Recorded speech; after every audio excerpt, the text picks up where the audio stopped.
So how long after that, was it 5 minutes, 10 minutes, 15 minutes where you're like, Hambletonian, baby? That's it. Actually, you know what? At that point, I hadn't thought about the Hambletonian. You were just like kind of oaks and yeah, you know. It was a good, one of my partners, David Anderson, he had a horse that was in the colt division. And the colts went slower than the fillies. And he calls me up and he goes, hey, congratulations on Ramona. She was awesome. And he goes, you know she's the best trotting 2-year-old. He goes, you should go for the Hambletonian next year. You hadn't even thought about... We hadn't even thought about possibly racing in the Hambletonian. The first time it really came to thought was I was in Florida. It must have been February. And Ramona was training. And she looked just awesome. And Tony said, she's coming back really, really well. And I said, well, you know, Hambletonian. And he goes, oh, we got a long way to go. We got a long way to go to that. Easy, Robert, easy. You want to go to the quarter in 26? Easy there, buddy. Exactly. And then, so February, and then the end of the world in March. Yeah. Just okay, so we're just going to shut this whole thing, down. And we don't even know if the Hamiltonian's going to run. Right. And you're like, I got this great filly. Really? This is the year when I got my best horse ever, and the world's going to shut down? Yeah, and racing stopped at the Meadowlands. But training didn't really. No, you can't I mean, like, unfortunately. Tony was in Florida. Right. And you just got to keep rolling. So he was going as if nothing had happened. Yeah. And the plan always was to... get her ready for the Hambo or the Hambo Oaks. Yeah. That was always the target. Yeah. So Tony, we had a plan for her, and that plan actually didn't change because of the pandemic. Because racing started back up, although limited for patrons and fans and everything else. Yeah. But from a racing perspective, she was still on schedule. Realistically, most of the Hambletonian horses, as we're seeing now, they kind of start in July. Yeah. Get their couple races by the Hamiltonian, and then they've got the rest of the season. So it's not like very few of the horses, especially trotters, pacers, they can start in April or May. But most of the time, the trotters, there's not money unless they have something to prove. Yes. You get your horses that they got to go on the sire stakes to elevate their game. They were okay at 2, but she was good. We know she was good. She was good, and we decided we were going to keep her on a mile track, so we were not going to send her to the PAS, the Pennsylvania Sires, or anything like that, because they run on 5/8. So we said, nope, we're just going to keep her on the mile track, and our goal is, the Oaks. So let's pull up the Del Miller Memorial, the 2020 Del Miller. This is, I think, her first race back or her second race? This is her second race back. She had gotten beat, but it was just kind of like your first race. Yeah, it was her first race back, and we said, look, we're not gonna push her. We're off the gate or anything like that. We just want to get a race into her and everything else. And again, Tony was very conservative in bringing her back. But this was the race that was going to make a decision. We were going to make a decision. I was going to say, this is like, usually this is the race where it's like, let's kind of go. This is where we know where we're going. And you drove post 10. And we drove post 10 again. But you're kind of like. And Tony goes, look, we did it before. We got this. Post 10, no problem. And here we go. Just let's rock. Fillies are up and trotting. Pan Am, sharp speed on the far outside. Ramona Hill, gate speed. And you see gate speed, yeah. She had the gate speed. And we said we were going to be much more aggressive in the Del Miller. On the outside, gets the lead. Pan Am settles in second. Sorella gets away in third position. I think, too, sometimes maybe you know what horse you got. You know what Ramona's. Sometimes you got to make a statement to everybody else. Yeah. Everybody here better watch out. Yeah. Like you sometimes you want to creep up on people. Other times you want to stamp and be like, we're the horse to beat. Yes. Like, all you guys better step up your game, and we are the horse to beat. Yeah, we were pretty confident going into this race. Wide Love, a good story, going up fourth on the outside. And then it's Violet Strahd on the inside, fifth. Shishito is parked out sixth, followed by Hypnotic AM is jammed up seventh at the... Okay, were you angry that you weren't 2-5 and that you were only 8-1? Does that make... What are you guys, morons? Telling all the bettors, it's just like, hey, we're I remember when they didn't pick us, and I was going, wow, I'm surprised. I said, we really haven't done anything wrong, and I think we finished third in the previous race. But Sorella at that point was on like a 4 or 5 win streak, and everybody was at Sorella. But we always had confidence in her, and I knew when she got to the front. Let's be real. you guys entered the Hambletonian to duck Sorella.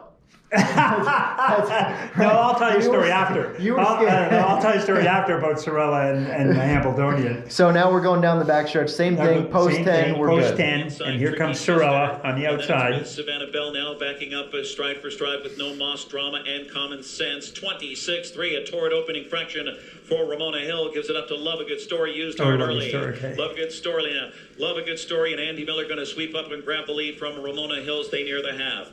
Pan Am on the inside third. You can tell she wants to go, and then Andy goes, okay, let's roll. Let's go. And it was a relatively easy give and go. Yeah, it was. You know, she didn't seem to be stressed. They were going good, 54-2. But it didn't look stressful. No. You know? On the rail. And then it's Ms. Savannah Bell to the outside, gets going as they race by the half in 54-2. It is a lively clip now, and it's remote. And now you've got the favorite on the outside, and you're kind of like, I would assume, this is the test. This is right? it.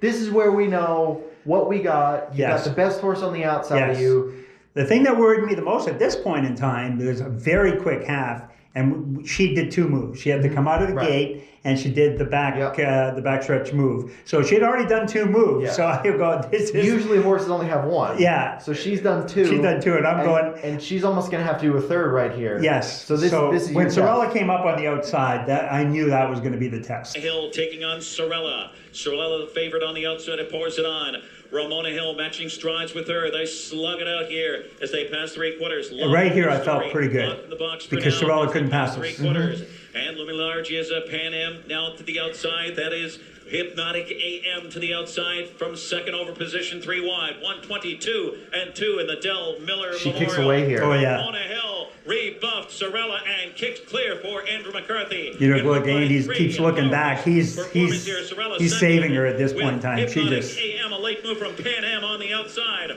Ramona Hill. Ramona Hill in front by 2 over Pan Am, and then close. It was either Hypnotic AM or Sorella in 1:50-3. She could have gone in 49 that night. If Andy had asked her, I think she could have gone in 49. So she was just awesome that night. Now you're like Hambletonian, right? Yeah, so I got interviewed by Dave, I think it was Dave Brower that interviewed me after this race, and he asked me that question. And I said, well, we'll be talking about it with all the partners. But you're like, oh yeah, we're going. We're going to the big dance. So now let's I remember talking with Tony. Now let's pull up the 2020 Hambletonian elim. Realistically, though, when did you guys decide? Because there's 2 weeks between the elims and the Stanley Dance. After she won the Miller, and we looked at the time of 1:50-3, and the Dancer was also that night, and the Colts went actually slower than the fillies, and we said, well, Tony goes, let's see how she comes out of the race, because we've got a week to make the decision on where we're going to go. And she came out great. He says, I'm going to train her. And she trained. And then Tony started. And then Tony called all of the owners and said, look, he goes, we're going. You guys okay with it? I said, absolutely. I said, go big or go home. There's another filly, won the Breeders' Crown out of the post 10, destroyed everybody in the Del Miller. Joviality this year. So...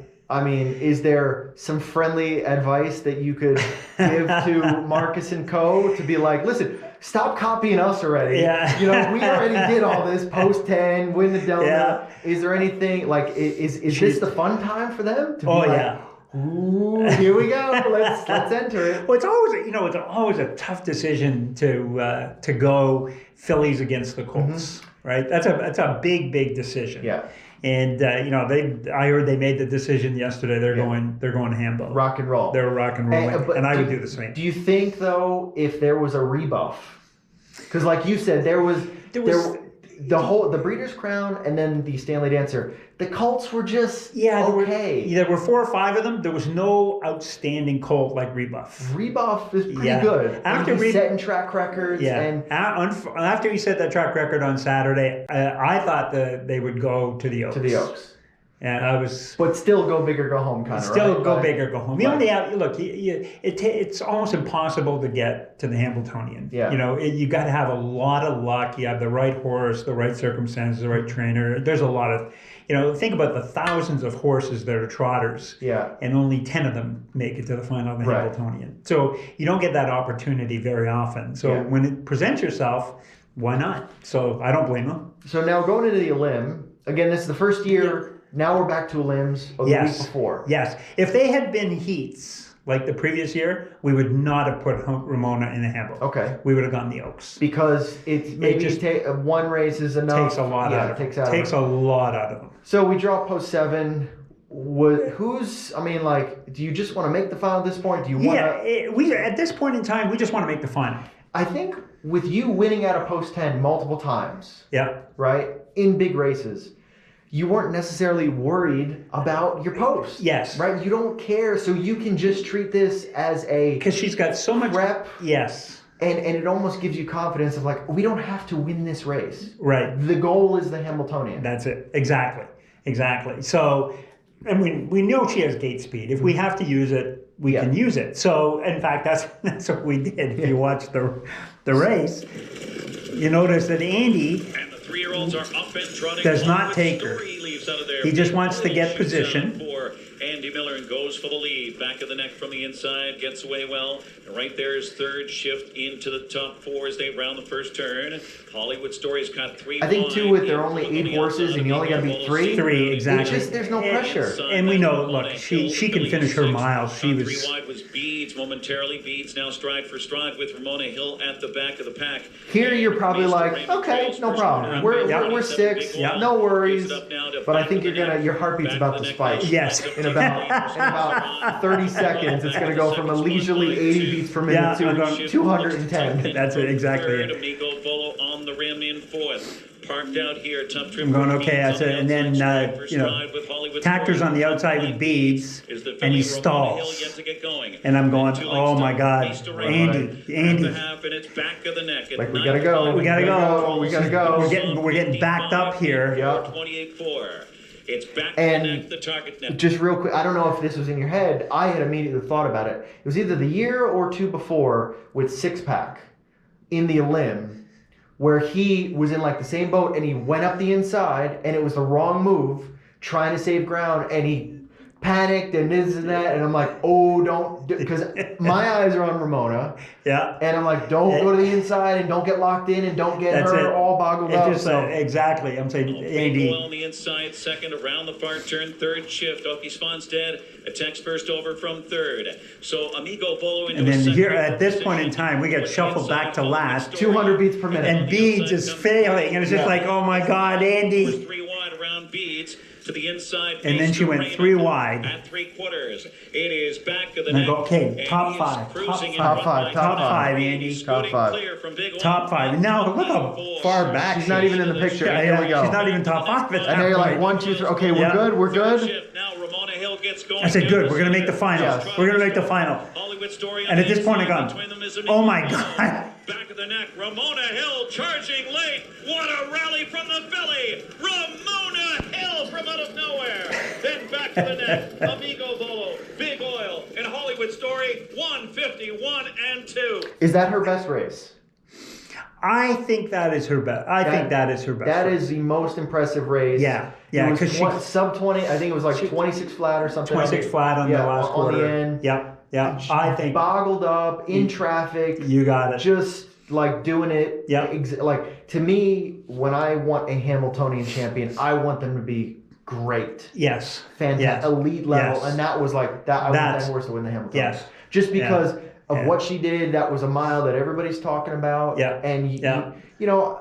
Look, at the Meadowlands, you don't come from dead last. Yeah. A trotter, you come to 26/4. Yeah. I go, wow. At that point in time, we knew we had, she was special. Right. That was the mile.